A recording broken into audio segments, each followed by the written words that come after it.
మళ్ళీ ఎలక్షన్ల సీజన్ హడావుడి మొదలు కాబోతోంది. దాదాపుగా ఏప్రిల్ మిడిల్ ఆఫ్ ది మంత్లో పార్లమెంట్ ఎలక్షన్లకు, ఆంధ్రప్రదేశ్ అసెంబ్లీ ఎలక్షన్లకు పోలింగ్ ఉంటుంది. Hardly 2.5 months. మార్చ్ 10th వరకల్లా నోటిఫికేషన్ వచ్చే ఛాన్స్ ఉన్నది. అయితే ఈ సందర్భంగా మళ్ళీ సర్వేలు మొదలవుతాయి. ఫుల్ సర్వేల హవా కొనసాగుతుంది. న్యూస్ కూడా చాలా హాట్గా ఉంటుంది. అయితే ఆంధ్రప్రదేశ్ను దృష్టిలో పెట్టుకొని రైజ్ అనే ఒక సంస్థ ఒక సర్వే తీసుకొచ్చింది. ఈ రైజ్ సంస్థ ఇంతకుముందు తెలంగాణలో, కర్ణాటకలో కూడా వాళ్ళు సర్వే ఇచ్చిందట. బహుశా అంటే ఎలక్షన్ల ముందు లెక్కలేనన్ని సర్వేలు వచ్చినాయి కాబట్టి నాకు అంతగా గుర్తులేదు రైజ్ సంస్థది చూడలేదా అని. అయితే వీళ్ళది కర్ణాటక, తెలంగాణ విషయంలో చాలా కరెక్ట్ అయిందట.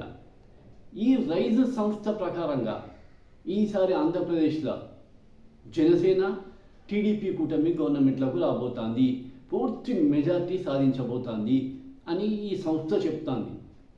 అయితే ఈ జనసేన టీడీపీ కూటమికి కనుక ఒకవేళ బీజేపీ కనుక యాడ్ అయితే మాత్రం కొన్ని సీట్లు తగ్గవచ్చు అని ఈ రైజ్ సంస్థ చెప్తాంది. అయితే గతంలో ఇంకొకటి ఆత్మసాక్షి సర్వే అని వచ్చింది. వాళ్ళు ఏం చెప్తారు, ఒకవేళ కనుక టీడీపీ, జనసేన, బీజేపీ 3 కనుక కలిసి పోటీ చేస్తే ఘోరంగా దెబ్బతింటుంది ఆంధ్రప్రదేశ్లో ఈ అలయన్స్. ఎందుకంటే బీజేపీ మీద ఆంధ్రప్రదేశ్ ప్రజలకు కోపం ఉన్నది. దానివల్ల బీజేపీ ఎఫెక్టు టీడీపీ, జనసేన మీద కూడా పడి కంప్లీట్గా సీట్లు తగ్గిపోయే అవకాశం ఉన్నది అని ఆత్మసాక్షి సర్వే చెప్తారు. ఇక పోయినసారి చూస్తే రాయలసీమ జిల్లాలో వైసీపీ పోయినసారి స్వీప్ అవుట్ చేసేసింది. మొత్తం 53 సీట్లు ఉంటే 49 సీట్లల్లో వైసీపీ గెలిచింది. అక్కడ కూడా ఈసారి రాయలసీమలో కూడా వైసీపీ ఎదుర్కోబోతోంది, ఎదురు దెబ్బ పడబోతోంది వైసీపీకి. ఇక నెల్లూరు మొత్తం చూస్తే రెడ్డి సామాజిక వర్గానికి డామినేషన్. అక్కడ మొత్తం రెడ్డిసే రాజకీయాలని వెళ్తారు నెల్లూరులో. పోయినసారి నెల్లూరులో వైసీపీ స్వీప్ అవుట్ చేసింది. అక్కడ కూడా ఈసారి వైసీపీ పార్టీకి ఎదురుకాలి వీసబోతోంది అన్నది వార్త.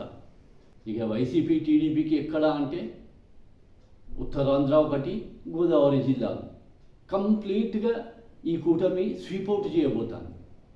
గోదావరి జిల్లాలో దాదాపుగా పవన్ కళ్యాణ్ పట్టు, ఉత్తరాంధ్రలో కూడా పవన్ కళ్యాణ్కి పట్టున్నది, చంద్రబాబు నాయుడుకి పట్టున్నది. కాబట్టి ఈ 2 ప్రాంతాలలో ఈ కూటమి స్వీప్ అవుట్ చేయబోతోంది. వన్ సైడ్ ఎలక్షన్స్ జరుగుతాయి ఈ ఏరియాస్లలో. ఆంధ్రప్రదేశ్లో మొత్తం ఉన్నది 175 సీట్స్ ఉన్నాయి. గవర్నమెంట్ ఫామ్ చేయడానికి కావాల్సిన మెజార్టీ ఎంత, మ్యాజిక్ ఫిగర్ ఎంత అంటే 88 సీట్లు వస్తే గవర్నమెంట్ ఫామ్ చేయొచ్చు. జనసేన టీడీపీ కూటమికి 96 సీట్లు చూపిస్తుంది ఈ రైజ్ సంస్థ.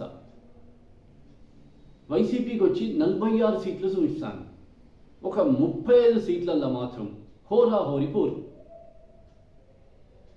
35 సీట్లల్లో టఫ్ ఫైట్ ఉండబోతోంది. అంటే బహుశా 35 సీట్లలో కూడా చేరి 15 వచ్చినా కూడా ఆల్రెడీ 96 సీట్లు జనసేన టీడీపీకి వస్తూనే ఉన్నాయి.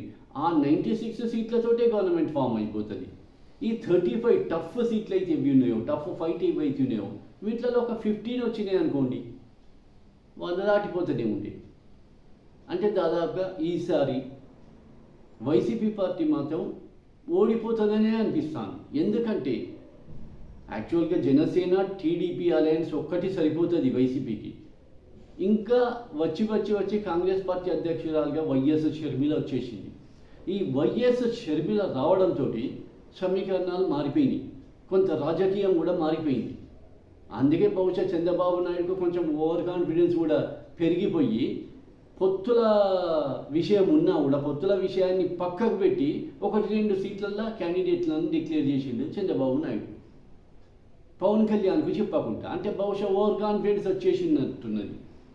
పవన్ కళ్యాణ్ ఉన్నా లేకున్నా నేను గెలుస్తా, ఎందుకంటే షర్మిల వచ్చి చీల్చే ఓట్లు ఎవరి అంటే వైసీపీ ఓట్లనే చీలుస్తుంది. YCP is nothing but Congress. YS Rajasekhara Reddy చనిపోయాక కాంగ్రెస్ ఓట్లు మొత్తము వైసీపీకి టర్న్ అయినాయి, వైసీపీకి షిఫ్ట్ అయినాయి. ఇప్పుడు వైఎస్ షర్మిల చీల్చేది కూడా వైసీపీ ఓట్లనే చీల్స్తుంది.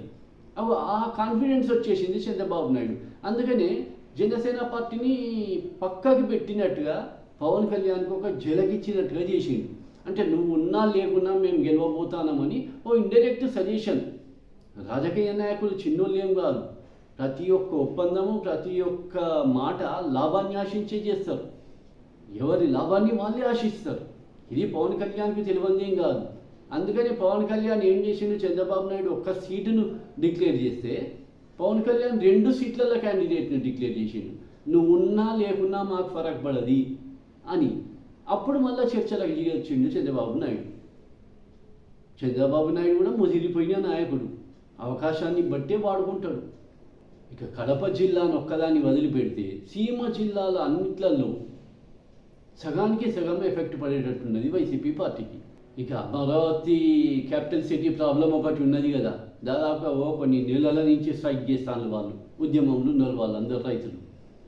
దీని ఎఫెక్ట్, అమరావతి ఎఫెక్ట్ వచ్చి ప్రకాశం జిల్లా, గుంటూరు జిల్లా, కృష్ణా జిల్లాలపైన ఎక్కువగా ఉంటుంది. ఎందుకంటే మొత్తం కమ్మ సామాజిక వర్గం. గుంటూరు, కృష్ణా జిల్లా అంతా కమ్మ సామాజిక వర్గం డామినేషన్. కాబట్టి దీని ఎఫెక్ట్ ఈ 3 జిల్లాలలో ఉంటుంది. ఇక్కడ నష్టపోతుంది, ఘోరంగా నష్టపోతుంది వైసీపీ పార్టీ. మొత్తానికైతే వైఎస్ జగన్మోహన్ రెడ్డి ఈసారి గెలవడం కొంత డౌట్ఫుల్గానే కనబడుతుంది. కానీ చేస్తాడు ప్రయత్నాలు, విశ్వ ప్రయత్నాలు చేస్తాడు. దాదాపుగా 63 మంది సిట్టింగ్ ఎమ్మెల్యేలను మార్చిండు. 63 మందిని మార్చడం అంటే ఇక అది చాలా పెద్ద పని, ధైర్యంతో కూడుకున్న పని. అయితే పాజిటివ్ రిజల్ట్ రావచ్చు, లేకపోతే నా లోపలికి పోవచ్చు, చెప్పలేదు. 63 మందిని మార్చిండు ఎట్ ఏ టైం. ఇది ఒక పెద్ద డేర్ స్టెప్ వేసిండు. అది మరి ఎంతవరకు కలిసి వస్తుంది, ఎంతవరకు కలిసి రాదు తెలుస్తుంది. అది బెడ్షి కొట్టినా బెడ్షి కొడుతుంది అది. ఇది ఆంధ్రప్రదేశ్ మీద రైజు సంస్థ యొక్క ఎగ్జిట్ పోల్. బహుశా ఇది కరెక్ట్ కావచ్చని అనిపిస్తుంది. ఇలా కరెక్ట్ కాకపోవడానికి కూడా ఏం పెద్దగా కనబడతలేదు.